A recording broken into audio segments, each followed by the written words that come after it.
Okay, ito na no. So nakausap natin ang boss na lang tanong lang naman. Oo. Kung ano na, kumusta na, kung passable na ba talaga siya. So ang sagot is yes, passable na daw no. Narinig naman sa sinabi niya. And passable na, sabi ko anong oras. So sabi niya ay bukas daw ng hapon. So alas 5 yung i-open. So sabi ko paano 'yon? Mayroon bang inauguration, ribbon cutting, may mga ganun bang eksena? Okay na sir. Okay na, bukas, passable na? Passable na. Sige, thank you. Ano oras yung ano sir? Yung inauguration bukas? O ano ba, ribbon cutting inauguration? Wala lang ganun. Basta i-open na lang hapon. Alauna. Alas 5. Thank you. So, okay na daw, no? Tinanong ko si sir yung ano, siya yung pinaka-head siguro yun. Oo, pinakamatangkad eh. Pinakamagandang suot. Pinakamagandang, so thank you sir sa ano, yung sagot. So open na siya bukas alas 5 ng hapon. So yun po yung latest update natin dito. Alas 5 ng hapon. So wala nang mga seremonyas. Tapos yung ano, yung inspection dito. Yun na yun. Okay, ito na no. So nakausap natin ang boss na lang tanong lang naman. Oo. Kung ano na, kumusta na, kung passable na ba talaga siya. So ang sagot is yes, passable na daw no. Narinig naman sa sinabi niya. And passable na, sabi ko anong oras. So sabi niya ay bukas daw ng hapon. So alas 5 yung i-open. So sabi ko paano yon? Mayroon bang inauguration, ribbon cutting, may mga ganun bang eksena, ganong mga tawag nito, seremonya o ganong mga ano nga palabas. So sabi niya wala lang ganong seremonya. Basta daw kay bubuksan na lang daw bantang alas 5 open to ano na siya, passable na siya, open na, pwedeng daanan. So, ibig sabihin yan, kita-kits tayo bukas, no? So, maaring, iwan ko kung saan tayo pwede mag-abang. Dalawa, no? Siyempre, kasi nga, doon sa may Times Beach, tsaka dito. Bali, dalawa yung kanyang magiging i-open, no?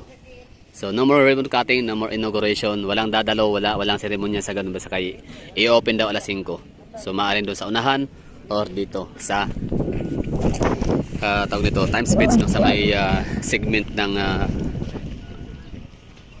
Tulip Drive sa may Times Beach. So dalawa ang magiging bukas, bali lugar na pupuntahan natin, no? So depende sa mga taga South Part, so pwede kayo doon sa Times Beach, pwede kayo doon sa Ecoland, at sa mga taga rito naman bandang downtown area and northern part of Davao, so pwede na kayo dito pupunta bukas. Ayan na si Tito Tans. Alas 5 bukas. Alas 5. Open, wala na seremonyas, wala na.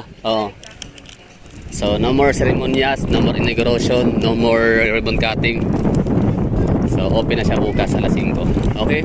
So that would be all. Sana ay nagkasahan niyo yung ating balita.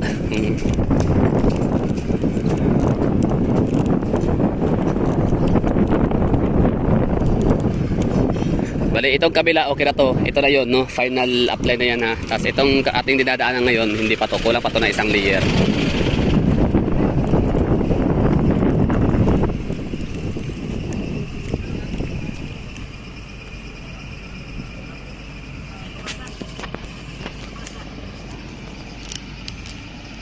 Ayan, no? May mga tao pa rin dito. So, syempre, ang iba nagkiosyoso.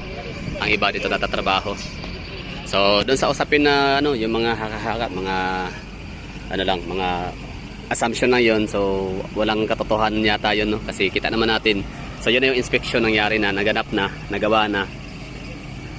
So, the final na yung verdict, final na yung judgment, no? So, passable na siya bukas, okay na.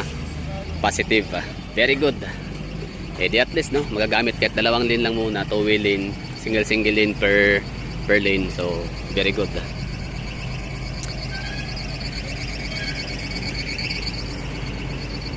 Okay na, tapos na tayo sa pag-update ito, no? Yung ating mga haka-hakang kaya ba kayang gawin? So kaya naman pala. So yung ating mga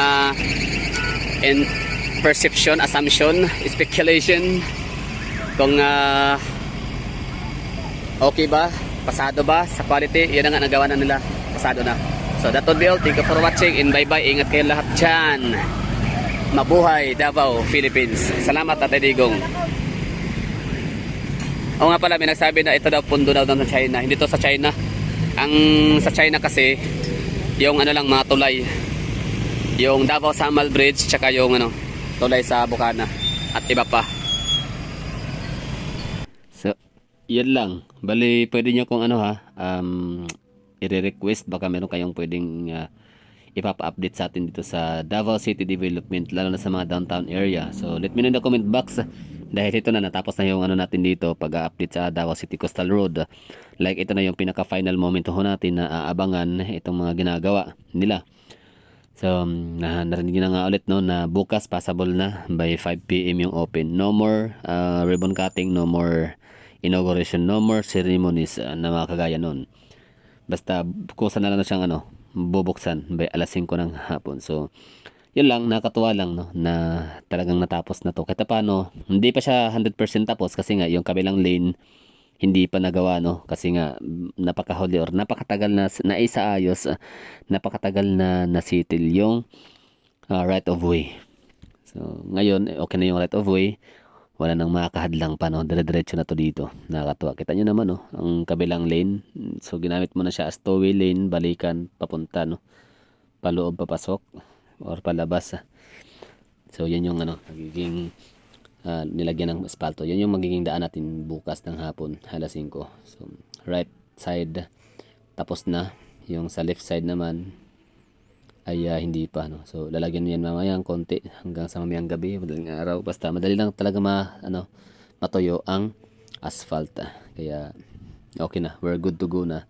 So December 15 is tomorrow. So yun yung ultimatum. Yun yung pinaka huling pinaka pitcha na inaabangan natin. So sa mga nasasabi dyan na substandard, parang hindi yata. Sa mga nasasabing bahain, hindi rin. Para sa mga nasasabing nilagyan ng magic sarap, hindi rin.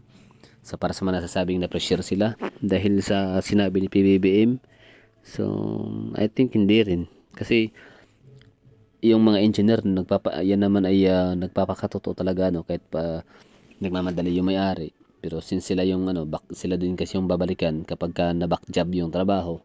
So ayaw nilang ganung mga trabaho paulit-ulit kasi nakapagod yan no, very time consuming. Kaya sure ako na itong ating Bukana Bridge, River Bridge ay madadaanan na siya bukas ng hapon. Sure na yun. Kasi pulido ang paggagawa, solid yung proyekto, yung asphalt exit area dun sa may Coastal Road, Davao City, Rojas Segment Junction to. So ano masasabi nyo ha? So anyway, andito pa rin naman tayo sa Davao City. Pwede natin siyang pagmasdan, aabangan kung masisira ba talaga. Kung may mangyari bang hindi maganda sa ginagawang tulay. So mabibigyan ko kayo ng update kaagad no. So aabangan natin yan.